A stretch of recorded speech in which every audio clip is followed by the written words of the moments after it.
14 लाख करोड़ रुपए देश की सरकार ने लास्ट ईयर खर्च किए सड़कें, बिजली और पानी बनाने के लिए। लेकिन फिर भी हमारे देश में सब चीजें इतनी खस्ता हाल नजर क्यों आती है? आप कहीं पर भी नजर उठा करके देख लो, चाहे सड़क हो, बिल्डिंग्स हो, फ्लाईओवर्स हो, हर जगह आपको टूटा फूटा इंफ्रास्ट्रक्चर देखने को मिलता है। अब सवाल ये खड़ा होता है कि सरकार अगर इतना पैसा खर्च कर रही है तो फिर भी हमारे देश की हालत इस टाइम पर अनफिक्सिबल क्यों नजर आती है। आज इसी के बारे में बात करेंगे इस वीडियो के अंदर। देखो यार, ज्यादातर लोग इस बात को बोलते नहीं, लेकिन ये बात सच है। हम में से जितने भी लोग ठीक ठाक पैसे कमाने लग जाते हैं, उनके दिमाग में कभी ना कभी ये बात जरूर आती है कि क्यों ना यार सब चीजें छोड़ छाड़ के किसी और कंट्री बाहर जाकर के सेटल हो जाए। एंड ये बातें किसी के दिमाग में आए भी क्यों ना, क्योंकि अगर कोई भी बंदा कोई decent amount of money India के अंदर कमाता है, जैसे मान लेते हैं 13 लाख रुपए एक साल के कमाता है, तो उस 13 लाख रुपए में से 65,000 के आसपास वो हर साल टैक्स में पे कर देता है। अब इमेजिन करो 13 लाख रुपए कोई बंदा कमा रहा है, तो वो छोटी मोटी कोई गाड़ी भी यहाँ पर रखेगा।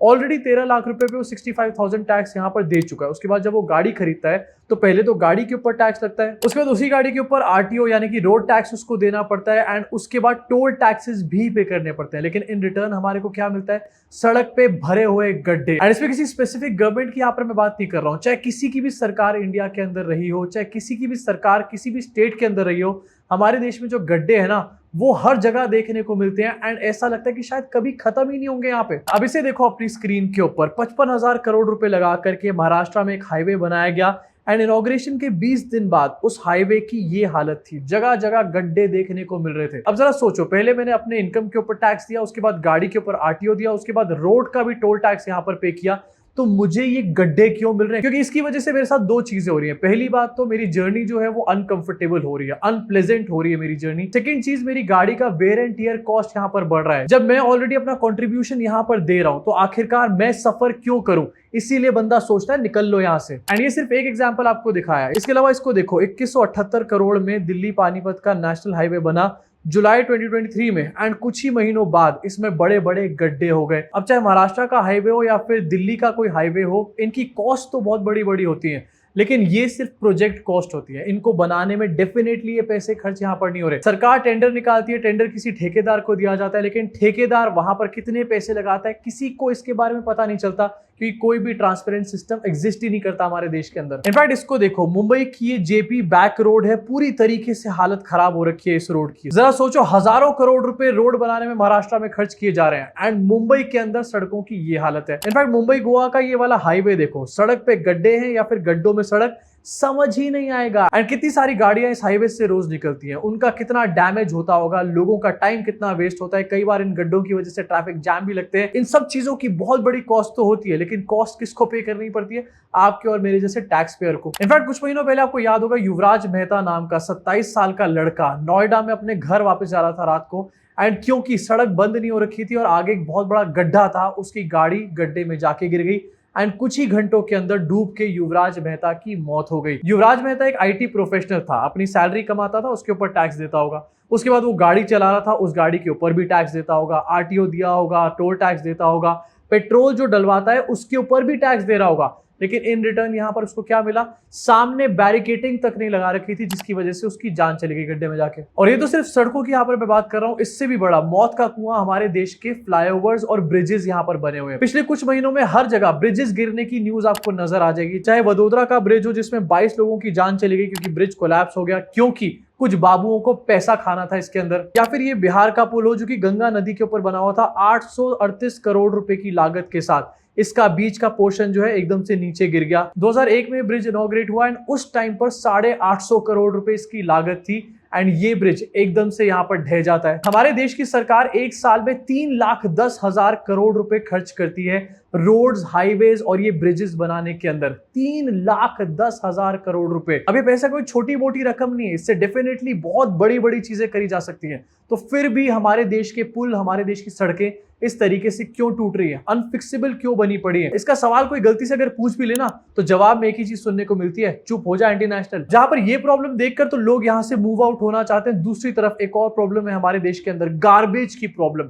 हर जगह देखो, इधर कूड़ा उधर कूड़ा, तुम्हारे सर के ऊपर कूड़ा भरा पड़ा है हमारे देश में। इनफैक्ट ये वीडियो आपको दिखाना चाहूंगा, एक कचरे के ढेर में BMW खड़ी हुई है, and this shows the irony of our country. किस टाइम्स में हम लोग जी रहे हैं, लेकिन फिर भी बात मत करना, एंटी नेशनल हो जाओगे। I mean, to be very honest with you, I thought I've seen everything in life. But a BMW in a pile of garbage, I've never seen in my life. क्या आप जानते हो स्वच्छ Bharat 2.0 mission के under सरकार ने कितने पैसे खर्च करे?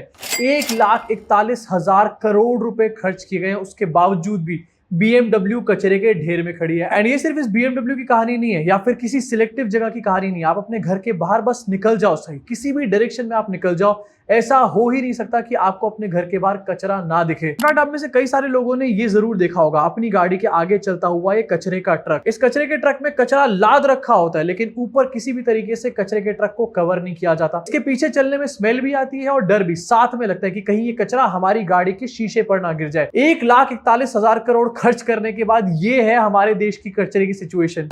इन गधों को कितना भी समझा लो, ये सुधरेंगे नहीं। अब देखो, कचरा फैलाने के लिए डेफिनेटली सरकार जिम्मेदार नहीं है, क्योंकि सरकार ही सारा कचरा नहीं फैला रही, लेकिन सरकार दूसरी साइड टैक्स का पैसा ले रही है। वेस्ट मैनेजमेंट के नाम पर पैसा लिया जा रहा है, स्वच्छ भारत सेस यहां पर लिया जा रहा है। अब आप इसको सिंपली ऐसे समझो कि आपका घर है, उस घर में 4 लोग हैं, चारों के चारों लोग यहां पर कचरा फैलाते हैं। सिर्फ आपके घर में आप ही यहां पर कचरा नहीं फैलाते, लेकिन कचरा साफ करने की जिम्मेदारी आपकी है। आपको पैसा दिया जाता है डस्टबिन लाने के लिए, आपको पैसा दिया जाता है गार्बेज बैग्स लाने के लिए, लेकिन वो पैसा आप उन चीजों में खर्च नहीं करते, आप उसको पता नहीं कहां उड़ा देते हो। तो अल्टीमेटली क्या होगा, घर में जगह जगह कचरा फैला हुआ होगा। तो कचरा फैलाने के लिए जिम्मेदार तो सब लोग होंगे, लेकिन एक्चुअल जिम्मेदारी होगी आपकी, क्योंकि वेस्ट मैनेजमेंट के लिए आपको पैसे यहां पर मिल चुके हैं, जस्ट लाइक हमारे देश की सरकार। अभी सड़क के गड्ढे तो आप एक बार को यहाँ पर इग्नोर कर भी लो, लेकिन कचरे को कहां तक इग्नोर करोगे। एंड आपने कभी बाहर की वीडियोस देखी है? आपकी स्क्रीन पे फोटोज लगाता हूँ, वीडियोस लगाता हूँ, बाहर की बड़ी कंट्रीज नहीं बल्कि छोटी मोटी कंट्रीज जैसे थाईलैंड, फिलीपींस, ये सब कंट्रीज की फोटोज भी आप देखोगे ना, तो यहां पर भी आपको इतना कचरा नजर नहीं आएगा जितना इंडिया के अंदर आपको नजर आ जाएगा। इनफैक्ट छोटी कंट्रीज जैसे कि दुबई और सिंगापुर, वेस्ट के नाम पर आपको कहीं पर भी कचरा नजर नहीं आएगा। ऐसा लगेगा कि शायद लोगों के घर में कचरा होता ही नहीं है। मैं खुद दुबई में कुछ दिन रह करके आया एंड मैंने सबसे ज्यादा नोटिस वहां पर जो चीज करी वो था वेस्ट मैनेजमेंट सिस्टम। मैं एक बड़े से हाई राइज अपार्टमेंट में वहां पर रुका था, 22nd फ्लोर पे रुका था, एंड वहां पर कोई कचरा लेने आता नहीं था जैसे कि इंडिया में होता है कि कचरा लेने जा रहे हैं, कुछ जगहों पर लिया, कुछ जगहों पर छोड़ दिया। वहां पर हर फ्लोर पे एक गार्बेज रूम होता था, वहां पर गार्बेज विंडो होती थी, वहां पर आप गार्बेज डालो एंड वो सीधा जाता था बेसमेंट में, वहां से गाड़ी उठा करके लेके जाती थी। सिंपल तरीका है जो कि इंडिया में अप्लाई किया जा सकता है, लेकिन नहीं, हम नहीं करेंगे। अब इन 2 प्रॉब्लम्स को मैं एक बार साइड में रख भी दूं तो तीसरी प्रॉब्लम हमारे देश में आती है पब्लिक टॉयलेट्स की प्रॉब्लम। आई थिंक ये एपिडेमिक बन चुका है। अब आपको कुछ कुछ दूरी पे पब्लिक टॉयलेट देखने को कई बार मिल जाएंगे, लेकिन उनकी हालत क्या है? केके क्रिएट की एक वीडियो है जहां पर दिखाया गया कि पब्लिक टॉयलेट के अंदर 40 कॉकरोचेस बैठे हुए हैं। अब जरा सोचो अगर टॉयलेट के अंदर 40 कॉकरोच बैठे होंगे, क्या आप वहां पर जाओगे मूत्र विसर्जन करने के लिए या मल विसर्जन करने के लिए? डेफिनेटली नहीं जाओगे। अल्टीमेटली बंदा क्या करेगा, सड़क या झाड़ियों में जाकर के सुसु कर देगा, एंड वही प्रॉब्लम है हमारे देश के अंदर। इनफैक्ट ये कानपुर की वीडियो देखो, क्या हालत है पब्लिक टॉयलेट्स की हमारे देश में। एंड याद रखना इस बात को, आपने और मैंने टैक्स का पैसा दे रखा है इस चीज के नाम पे।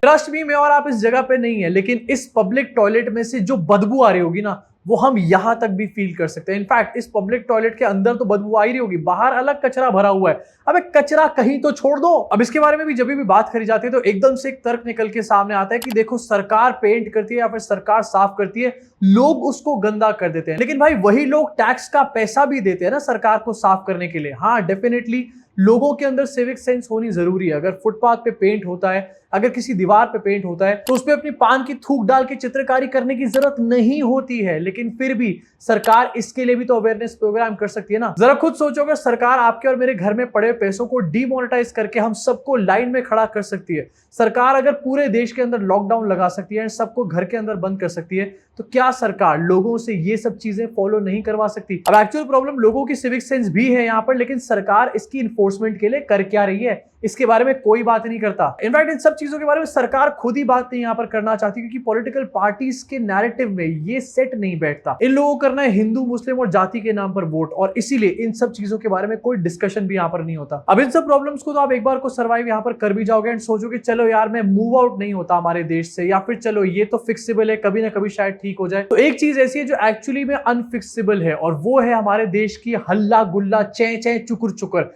Noise pollution pro max.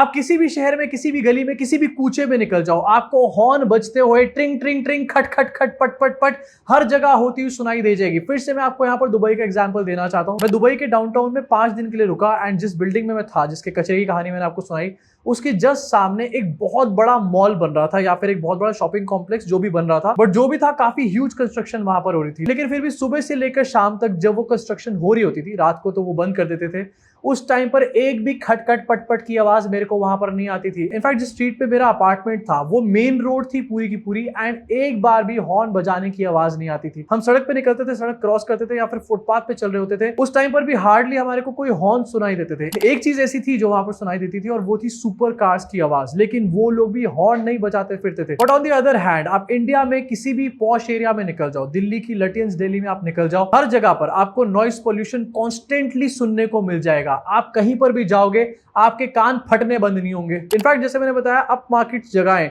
जहां पर अच्छी रोड्स बनी हुई है वहां पर इतना ट्रैफिक हो चुका है एंड सारे ट्रैफिक में खड़े हुए बस पै पै पू पू ही करे जा रहे हैं, जैसे बस उनके हॉर्न बजाने से अभी ट्रैफिक खुल जाएगा 2 सेकंड में। अब देखो इसके पीछे भी सिविक सेंस का एक बहुत बड़ा रोल है, लेकिन गवर्नमेंट का रोल उससे भी ज्यादा बड़ा है। हॉकिंग के लिए बाहर की कंट्रीज में फाइन लगाए जाते हैं, इंडिया में भी लगाए जाते हैं, लेकिन लॉ एनफोर्समेंट हमारे देश में इस हालत पे है कि 10-15 साल पहले काले शीशे बंद हो चुके थे, लेकिन आज तक भी दिल्ली के अंदर आपको काले शीशों वाली गाड़ी दिखा दूंगा मैं। ऑल्सो आपको इंडिया के किसी भी शहर में, इनफैक्ट दिल्ली के अंदर भी फुटपाथ के ऊपर बाइक चलाते हुए लोग मिल जाएंगे एंड सामने ही पुलिस वाला खड़ा होगा, लेकिन क्या पुलिस वाला उनको कुछ कह रहा होगा? किसी किसी केसेस में आ जाते हैं पुलिस वाले एकदम से एक्टिवेट यहाँ पर हो जाते हैं, लेकिन ज्यादातर केसेस में हमारे देश की अथॉरिटीज को पता होता है कि ऐसा हो रहा है, उसके बावजूद भी प्रॉपर सिस्टम्स नहीं बनाए जाते चीजों के लिए। पैसे लेने हैं बस, लेकिन सिस्टम नहीं बनाना। इनफैक्ट इसके अलावा एक और प्रॉब्लम है जो इंडिया में अनफिक्सेबल लगती हुई नजर आती है और वो है बैड सिटी प्लानिंग। 1-2 शहरों को छोड़ के, जैसे कि चंडीगढ़ या फिर ग्रेटर नोएडा, ज्यादातर शहरों को देख लो, ज्यादातर एरियाज को देख लो, सबके सब अनप्लान्ड आपको नजर आएंगे। हर जगह तारों का जाल बिखरा हुआ होगा। दिल्ली के अच्छे अच्छे एरियाज की फोटोज आपको दिखा रहा हूं, तारों का जंजाल ऐसे लग रखा है जैसे स्पाइडरमैन ने अपना वेब यहां पर बना दिया। इससे क्लियरली समझ में आता है कि हमारे अच्छे अच्छे शहरों में भी किसी भी लेवल की प्लानिंग ही नहीं है। अब देखो, कोई भी आदमी जब पैसे कमाने लग जाता है तो सबसे पहले वो अपने घर को ऑर्गेनाइज बनाता है, क्योंकि वो उसके हाथ में होता है। वो उसके बाद सरकार को पैसे देता है शहर को ऑर्गेनाइज बनाने के लिए, लेकिन शहर क्या करती है? ये बैड सिटी प्लानिंग करके जगह जगह जंजाल आपको दिखा देती है। अब अगर टैक्स के इतने पैसे देने के बावजूद, और सोचो ये तो सिर्फ 13 लाख के बंदे का टैक्स बता रहा हूं, 65,000 रुपए, जो 50 लाख 1 करोड़ रुपए कमाते हैं, लाखों लाखों रुपए वो टैक्स यहां पर पे कर रहे हैं। उसके बावजूद भी अगर उनको ऐसी बैड सिटी प्लानिंग को देखना पड़ रहा है अपने घर के बाहर निकलने के बाद, तो वो क्यों रहना चाहेंगे इस देश के अंदर? पिछले कई सालों में हमारे देश में रिकॉर्ड मिलियनेयर्स जो है छोड़ छोड़ के इंडिया और बाहर जाकर के बस रहे हैं। इस साल भी ये आंकड़ा लाखों का यहाँ पर होने वाला है एंड ट्रस्ट में आने वाले टाइम में सिर्फ मिलियनेयर्स ही यहाँ पर कंट्रीब्यूट नहीं करने वाले इंडिया छोड़ने वाले लोगों में, और लोग जो ज्यादा पैसे नहीं भी कमा पाते वो भी इंडिया छोड़ने की फिराक में रहेंगे आने वाले टाइम में, क्योंकि यार कोई नहीं देखना चाहता ऐसी घटिया सर्विसेज हमारे देश के अंदर। अब देखो, ऐसा नहीं कि हम लोग देश से प्यार नहीं करते, देश से पूरा प्यार है एंड देश से प्यार है इसीलिए हम टैक्स के पैसे देते हैं, देश को बिल्ड करने में हम कंट्रीब्यूट करना चाहते हैं। लेकिन दूसरी तरफ से जब नेता और सरकारें ऐसी हरकतें करती हैं तो आदमी एक तरीके से बेबस यहां पर हो जाता है। हमारे देश का टैक्स पेयर देश को बिल्ड करने में कंट्रीब्यूट तो कर रहा है, लेकिन एक्चुअली में सबसे ज्यादा बेबस क्रीचर है इस पूरे प्लेनेट में। एंड जैसे मैंने शुरुआत में बताया कि पैसा इन चीजों के लिए कम नहीं है, बहुत सारे पैसे का फ्लो है, बड़े बड़े प्रोजेक्ट्स चल रहे हैं, लेकिन इन प्रोजेक्ट्स पे अल्टीमेटली पैसा पहुंचता नहीं है। पहले हमारे देश में सरकारें, उनके मंत्री लोग, उसके बाद उस पार्टी के अलग अलग नेता, अलग अलग कॉन्ट्रैक्टर्स, फिर अलग अलग बाबूज, सब में ये पैसा अच्छे तरीके से स्प्रेड होता है। इन पैसे से, आपके और मेरे टैक्स पेयर के पैसे से नेशन बिल्डिंग नहीं हो रही है, नेताओं के और बाबुओं के घर की बिल्डिंग हो रही है एक्चुअली में। इनकी लाइफ और इनके बच्चों की लाइफ बिल्ड हो रही है एक्चुअली में, आपका और मेरा फ्यूचर नहीं बिल्ड हो रहा। अब देखो, देश की हालत खस्ता है एंड इसमें कोई प्रॉब्लम नहीं है, कई देशों की हालत खस्ता होती है, पब्लिक इंफ्रास्ट्रक्चर पूरी तरीके से बर्बाद होता है, लेकिन प्रॉब्लम यहां पर एक और निकल कर आती है कि अगर आप इन सब चीजों को हाईलाइट करो, इनके ऊपर आवाज उठाओ, तो आपको यहाँ पर या तो एंटी नेशनल का टैग दे दिया जाता है या फिर आपको जेल में डाल दिया जाता है, आपके ऊपर एफआईआर कर दी जाती है। अब सोचो ऐसी कंट्री जिसमें हर कोने में, हर गली कूचे पे एक नई प्रॉब्लम आपका इंतजार कर रही है एंड कई प्रॉब्लम्स की वजह से तो आपकी जान भी डेंजर में चली जाती है यहाँ पे। उन प्रॉब्लम्स का कोई पहली बात तो सॉल्यूशन नहीं निकल रहा, दूसरी बात उनके बारे में हम यहाँ पर बात नहीं कर सकते, तो इसको आखिर अनफिक्सेबल ना बोला जाए तो फिर क्या बोला जाए? अब वैसे आप ही बताओ कि अनफिक्सेबल नहीं तो और क्या बोले इंडिया की सिचुएशन को इस टाइम पर, एंड आपके हिसाब से इस सिचुएशन का रियल रूट कॉज क्या है? नीचे कॉमेंट सेक्शन में अपनी भड़ास को जरूर निकालना। मैं आपसे मुलाकात करूंगा इस चैनल के अगले वीडियो में।